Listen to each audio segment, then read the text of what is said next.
Welcome to Simply Everywhere YouTube channel. Dear friends, don't forget to subscribe this channel and share the link with your safety professional friends. Hello everybody, very good day today. We will continue previous lecture, human error classification and causes. So you have seen in my last lecture which is lecture 41, I explained these 4 points that related to production system, and then how the deficiencies at across different level is basically from human contribution point of view lead to accident. Then definition of human error was given to you, from generic definition to working definition. In this lecture we will discuss the classification of human error, causes of human errors and bottlenecks, and generic error modeling system. Maybe 25 to 30 minutes of time we will finish this lecture.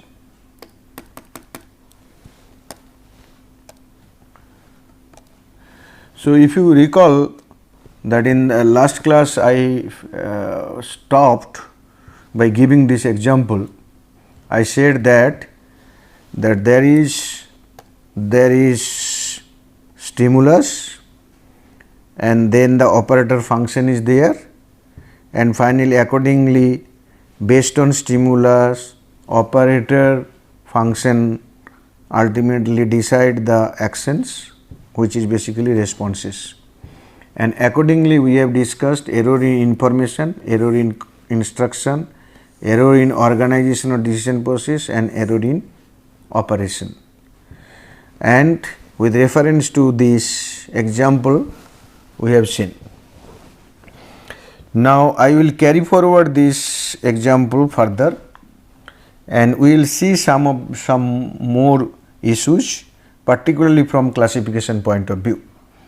Then if I recall my previous lecture, that is lecture 41, we have said to you also that whenever any work is carried out, there is end state, which is basically the objective to be achieved. And in order to achieve the objectives or the goal, so a set of series of planned physical or mental activities to be carried out. There can be problem or error in planning, and there can be error or problem in execution. So if everything planned correctly and executed correctly, you will achieve the desired goal, that is successful work. If you planned correctly but not execute correctly, then what will happen? It is basically execution error. Primarily comes under slip and lapse based on the region classification what we have seen in last lecture. Suppose your planning is wrong but executed correctly, then it will be lead to mistakes. And another one is what I have said based on this example, based on this concept, that suppose planning is correct, execution can be done correctly, but intentionally done wrongly, that means not followed the procedure intentionally, that is known to the person who is doing it, that will go to the violation. So in between successful action and violation, there are human error in terms of slips and lapses and mistakes. So with this basic framework we will further process or progress. So here let me repeat this case again.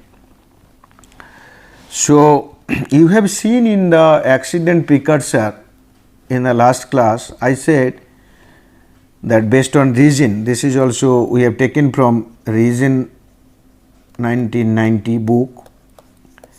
So based on reason that unsafe acts, when accident takes place, you immediately relate to unsafe acts. There are precursors to unsafe acts.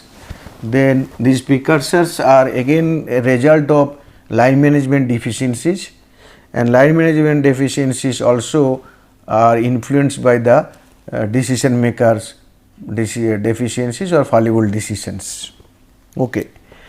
Now, if you investigate any accident and if you found or when you inspect the workplace, you may find out that there are some unsafe acts which are basically the active cause of accident.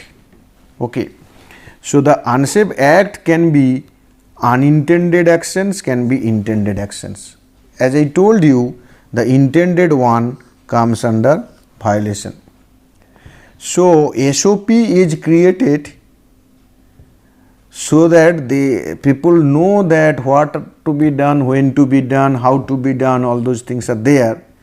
Suppose you are not following those, then there will be violations.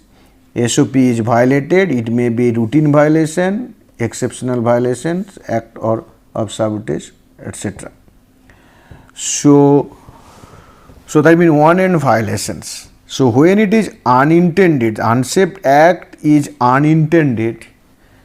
If unsafe act is intended, it is violation. If unsafe act is unintended, then you see slip, lapse and mistake. So here basic error types, that's why slip, lapse and mistake. And I have given you that when slip, when lapse and when mistake. Inadvertently pushing wrong button is slip. Deliberately failing to follow procedure is intention, and press a wrong button is mistake. Because in the planning itself you have said press the button which was wrong, so that is mistake. But suppose wrongly, when it was not as planned, so that during execution time suddenly inadvertently if you push wrong button, that will lead to slip. So now slip takes place because of attention problem. Last class I showed slip and lapse, but we have not differentiated the two in that manner. So attention problem leads to slip, memory failures lead to lapse. So intrusion, omission, reversal, misordering, mismatching, these are all coming under attention problem. Omitting planned items, place, losing, forgetting, all those things are coming under lapse. Okay. And then when you are talking about mistakes, then Rasmussen has given 3 performance levels. One is skill based, another one is rule based and knowledge based. So there can be rule based mistakes, there can be knowledge based mistakes. But and if we talk about the slip and lapse, these basically primarily at the skill level. So you see Rasmussen classification, what happened again? So there will be some routine jobs which maybe you are doing regularly, and other way I can say it is almost habitual that you have to do these things, and accordingly you develop skill, and whenever given that work you are doing it. So in that skill level work, slip and lapses can take place. But when it is rule or knowledge based, rule means there are some kind of if then rules. Do this, if condition this, do this, condition this, do this. Some if then rules are set. Then what happened? The rule may be incorrect, not planned properly, So rule based mistakes will be there. Knowledge based mistake mean it is not rule, because there is no set rules that by which you will do. It is basically your total knowledge will decide.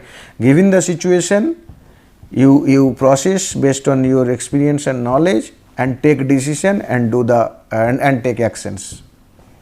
So then that will be knowledge based mistakes.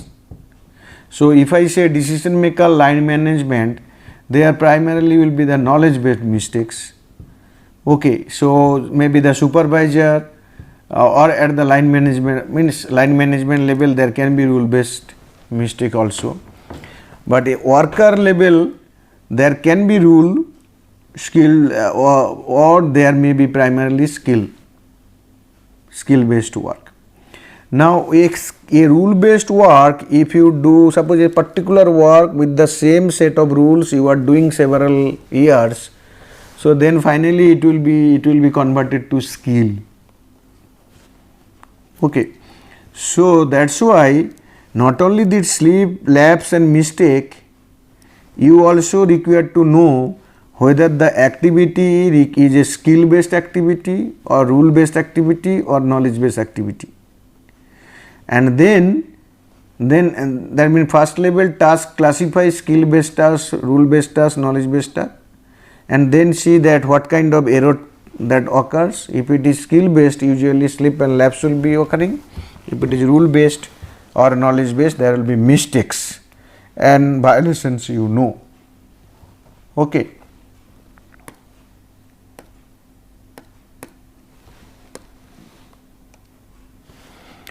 Now in order to understand little better manner, because how when human is involved, so there is another concept called operator action tree. It is something like event tree diagram is developed to further stress on the classification, so that you will be able to do it and identify the errors. What kind of errors? What is this classification? This is some event occurs, then what human will, your work, you have to detect that event occurs. After detection, you diagnose that what it is, and based on diagnosis you take action or response. Then what will happen? Depending on action, there will be recovery or no recovery situation, and finally that failure will take place. Okay. So abnormal event occurs. This is the first page.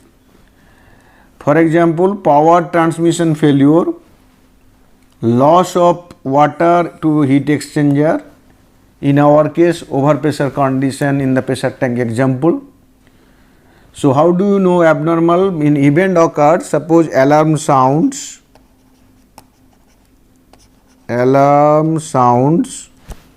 because this is an indication of abnormal event, that overpressure condition. Then what is this is, then you have to detect it. Operator see the pressure gauge. So detection deviant instrument readings. Pressure gauge says yes, overpressure condition has taken, pressure gauge there is deviation from the normal. Now diagnosis, the operator will, after seeing the reading, he should diagnose what should be the response to be taken. So there can be diagnosis problem by the operator, and then or he diagnose it fully that yes, it is overpressure situation, then he ultimately close the pump means open the contact. So this is my, given the abnormal situation, this is the successful one, this is success. Okay. Now what happen? Alarm sounds and ultimately detection is not done. This situation, this is non-response. Why detection is not done?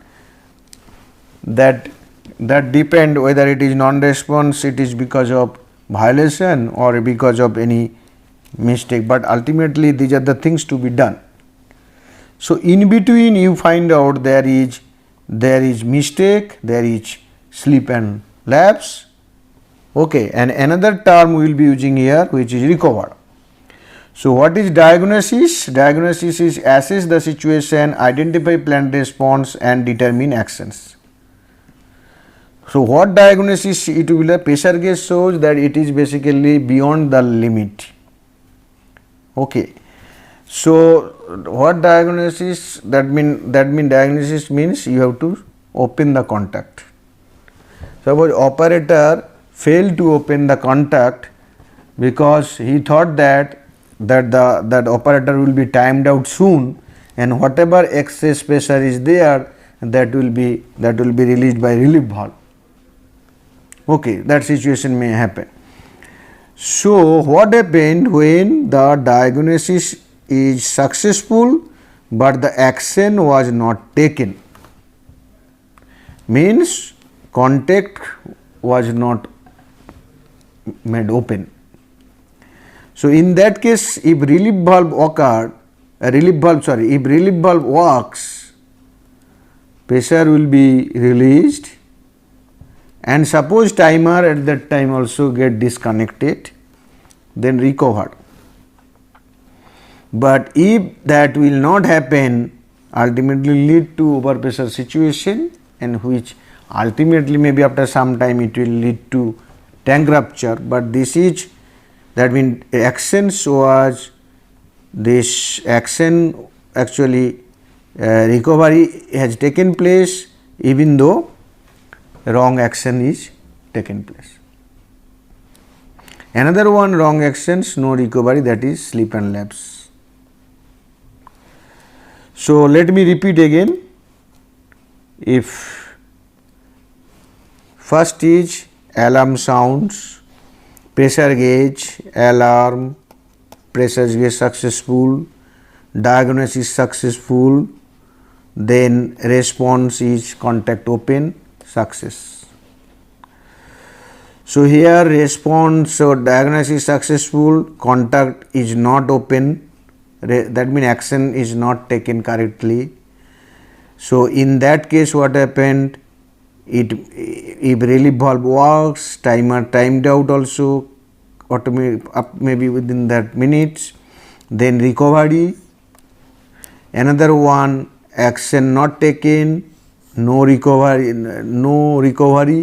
it lead to, it is basically slips and falls, lapse and slip. Now diagnosis is not taken, failure, diagnosis failed. So even in that case what happened, the relief valve and timer relief valve release the pressure and timer may get disconnected. In that case again another recovery will take place. Suppose that recovery will not take place, then it is the mistake. So diagnosis is failed. That means these are the steps to be carried out, but during diagnosis failure has taken place. That means there is diagnosis, that procedure, the planned steps was not, correct steps was not there. So it is a mistake. Other one is response. So this is what is the classification. This one we have taken developed by this IAEA 1991, and it is given in Kumamoto Henley. We have taken from Kumamoto and Henley. This is a better one from execution point of view, because the engineers will be interested in this. Slip, lapse and mistake and all those things, the definition is one, and here basically this is the actually what will happen during that time, what are the actions to be taken, from that point of view it is given. So it basically help you to do the work in a better manner, because engineering point of view. Okay. but none of them are basically inferior to other. They are complementary to each other, and the sleep labs mistake classification, that from the psychology point of view, the how brain works, that point of view, and this one basically more working point of view. Okay. So nevertheless, we will use both the concepts, and we will try to take which one most suited to the given conditions, given work.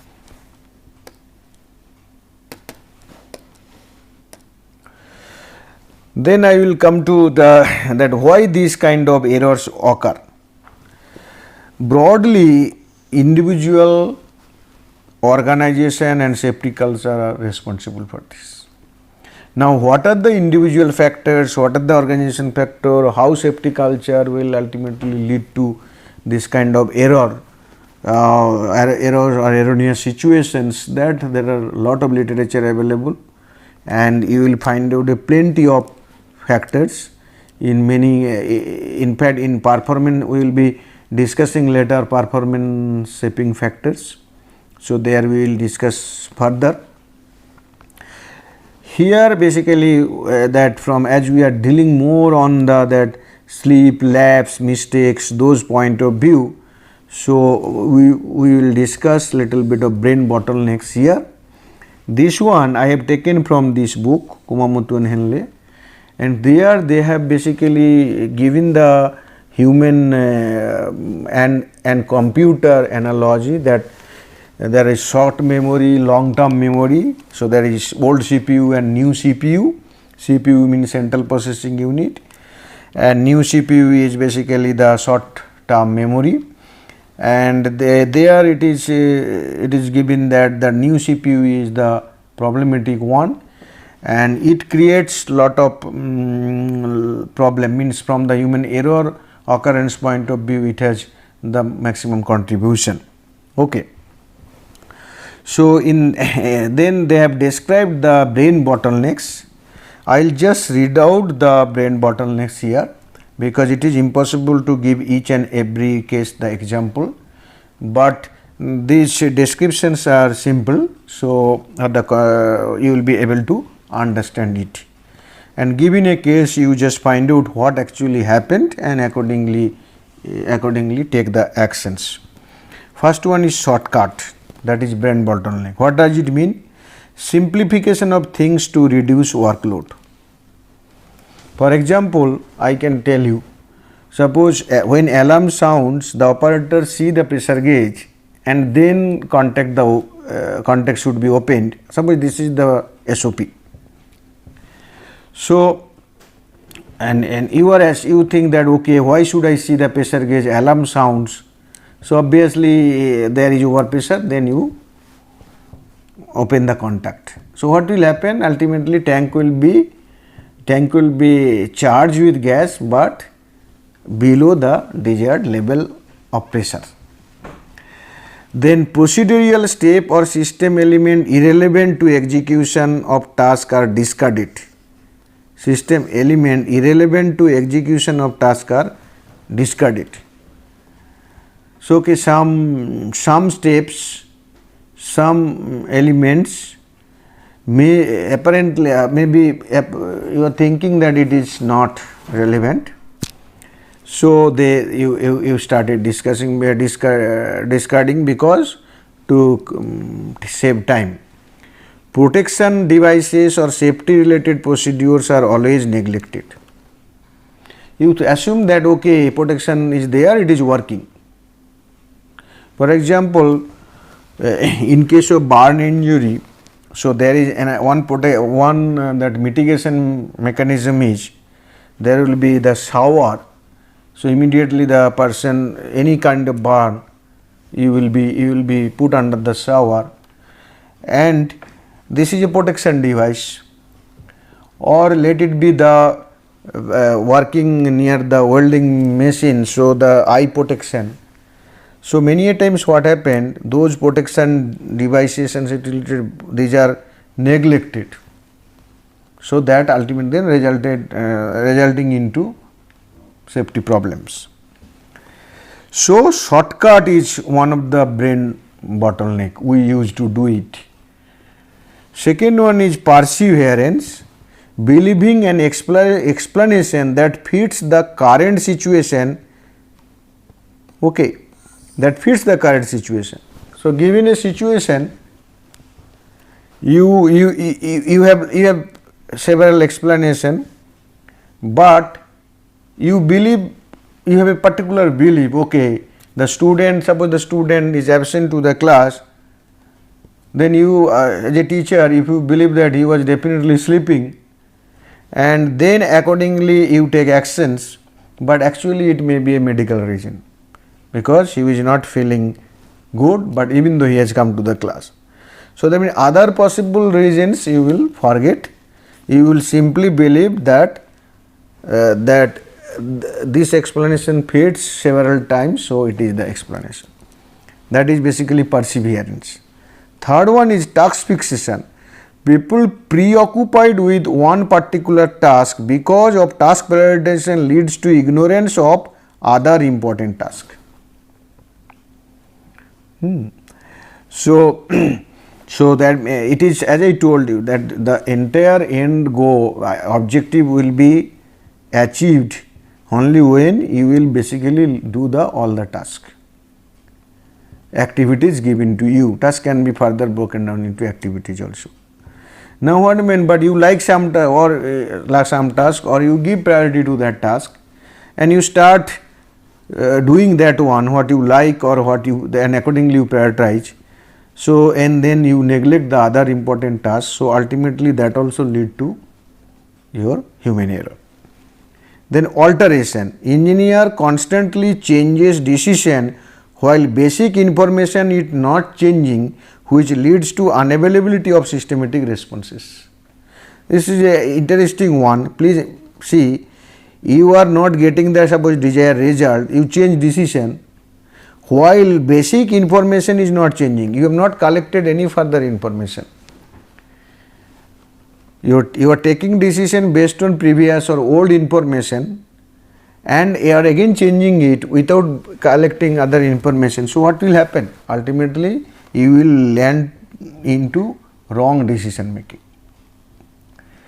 Then dependencies, excessive dependencies on other personnel, on routine procedure, at automatic controllers, indicators are sometimes harmful. Suppose alarm sounds, that means overpressure, but alarm can be erroneous, false alarm, spurious alarm. So you should not be dependent on alarm only, because you are giving another steps, check the pressure gauge. So there is possibility of both failing is much less. But you have seen earlier that okay, whenever alarm sounds, you found out of 100 times you have observed, and you found out that 95 times it works, or 99 times it works. So you are dependent on it. In that case, overpressure condition can be protected, but underpressure cannot. The naivety. Humans, when trained, tend to perform tasks bypassing the new CPU, that is basically short term memory, as I told you. What does it mean basically? Basically that you have, suppose you are trained to do something, and long back you done, it has gone to your, let it be long term memory lately, but new information comes, you have ignored that new information. You have simply, because of based on your previous training, what is there, you started doing this. In that case, this is because thought process is occupied with inductive logic and probability, which more often fails non-stationary and planned emergencies. Then queuing and escape. It is happening to me now, because I have so many work. So what I am doing, as I am not able to cope up with this load, what I am doing, I am saying okay, save this work or write down some piece of paper, we will do later. That is basically you are making the queue of the work and ultimately you are not doing, you are escaping. So this occur when workload is too high. So this is the precursor to workload. High workload is precursor to unsafe acts. So you are not doing it, you are basically queuing it and escaping it. Then gross discrimination, neglecting detailed information, qualitative rather quantitative information is collected, because quantitative information collection is a difficult one, time consuming one, because there is a measurement involved. So better you ask some people some information, some qualitative information you will get, and then what happen, accordingly you take actions. So that will also lead to human error. Cheating and lying, no need of explanation. What is cheating and lying? So when you analyze human error, when you analyze accident due to human error, then suppose you want to also find out that how to recover from those errors, then this brain bottlenecks, if you analyze and finally you are able to link to this, then perhaps your analysis will be, not perhaps, definitely your analysis will be much stronger.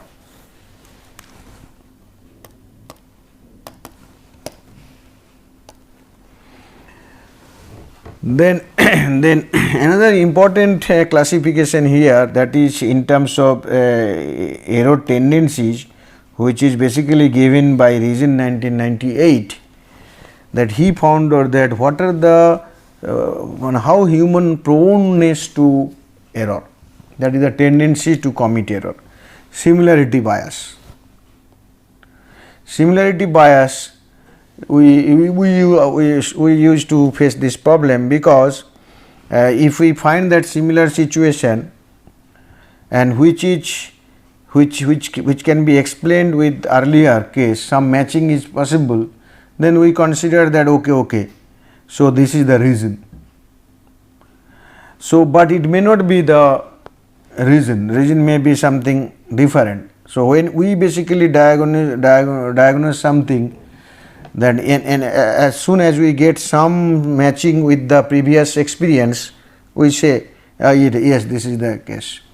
So this is known as similarity bias.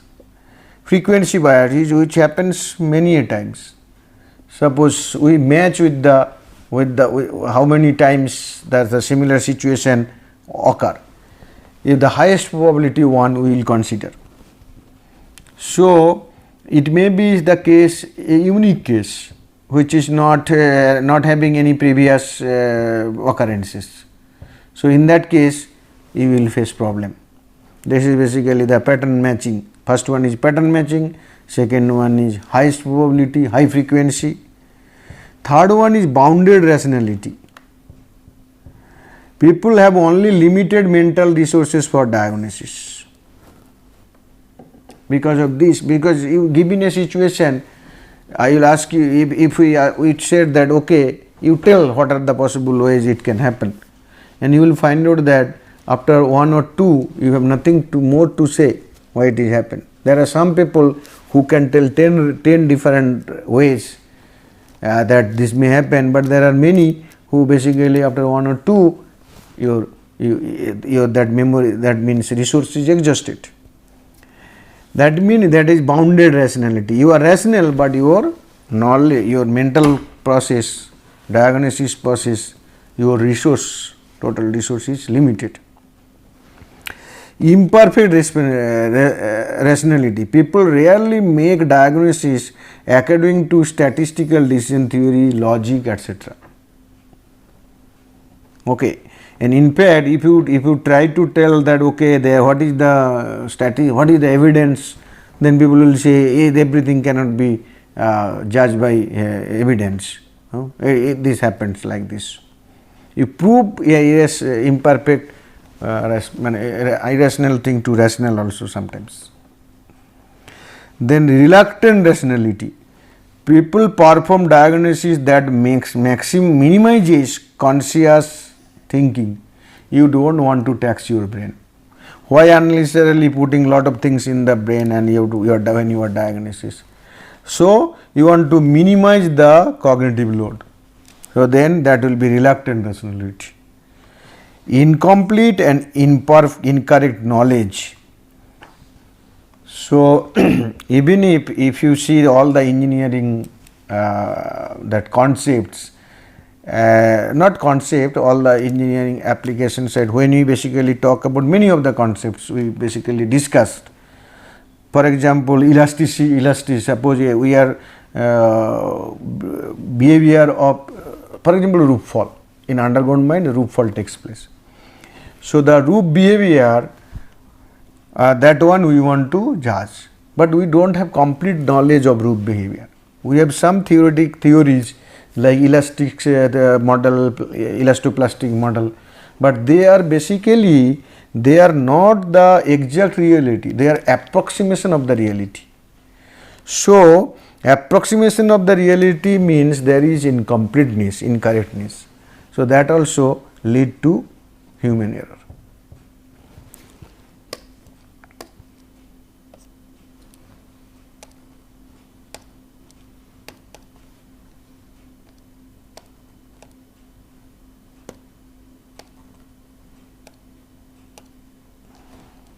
Okay. So after this I will just finish today's lecture with this generic error modeling system developed by Reason.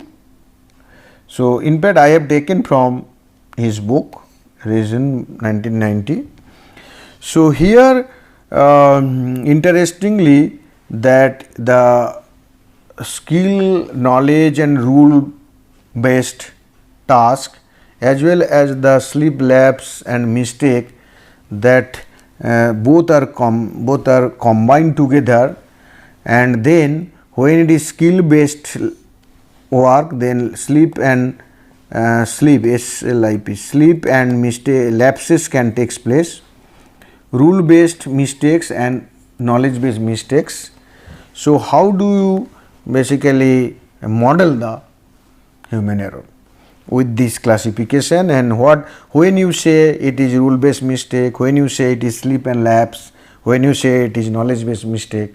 So this broad modeling framework is given by Reason. So when we say it is skill based, then basically it is the routine actions, routine things you are doing and every day, and ultimately it is converted to, when it is a skill means given a time you can do, anytime you can do this, that is why it is skill.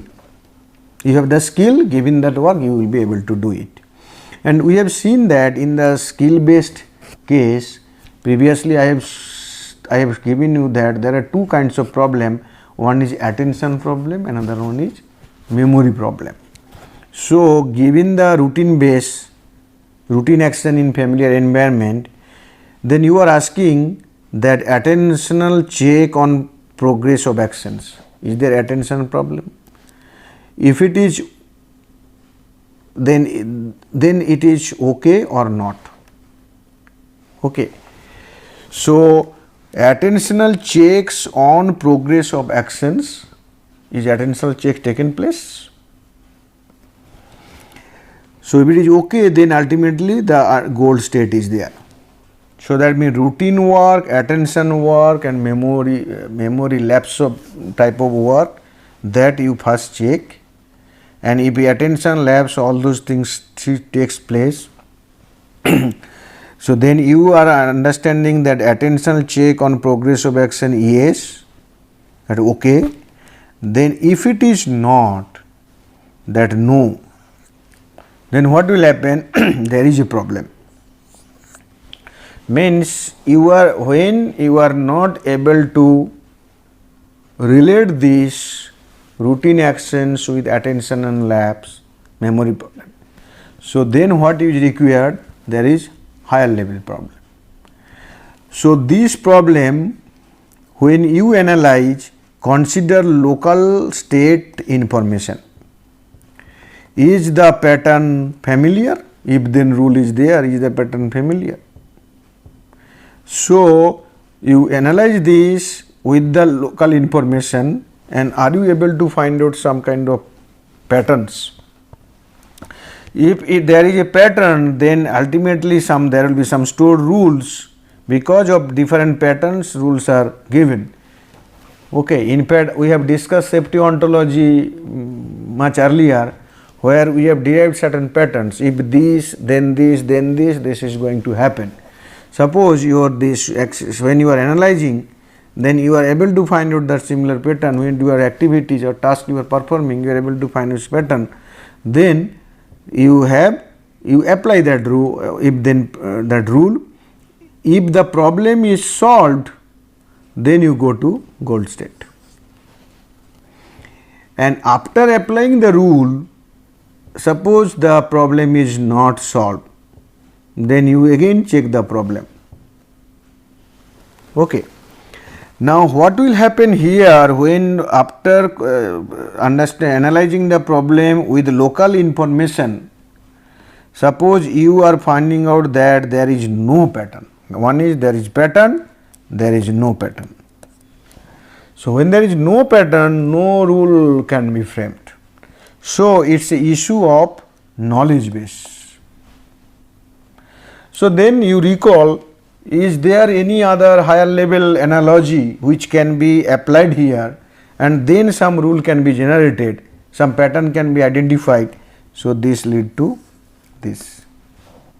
So, if there is some analogy found, again that rule can be extracted and you will be applying. If problem solved, finds, otherwise again you repeat this.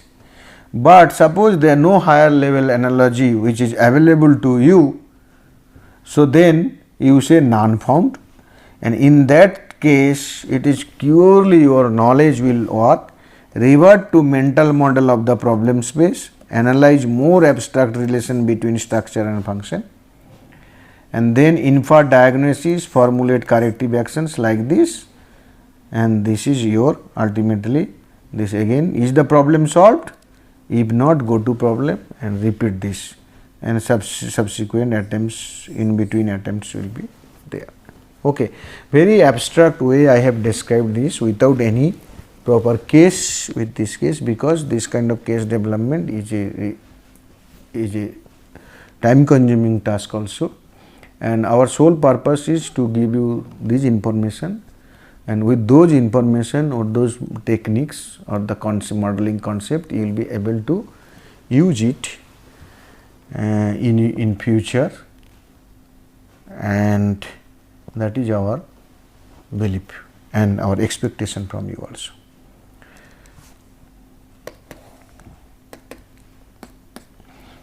And I must say that this is the book which I rely on for this lecture as well as this previous lecture heavily, and I have taken material from this book while understanding the concepts also.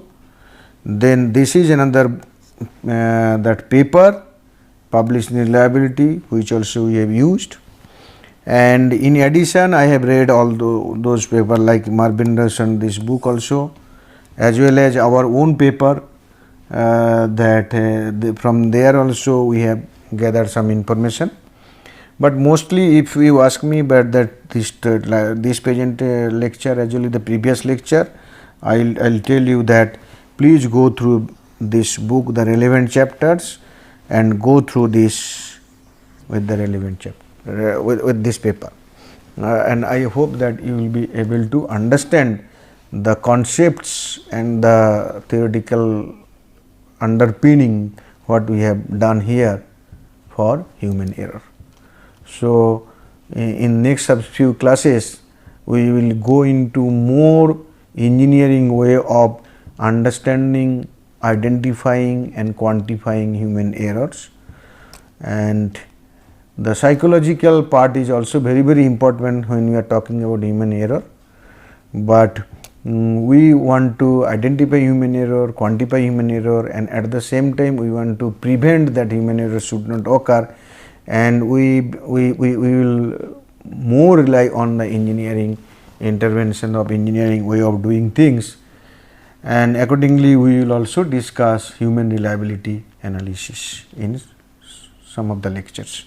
Thank you for listening.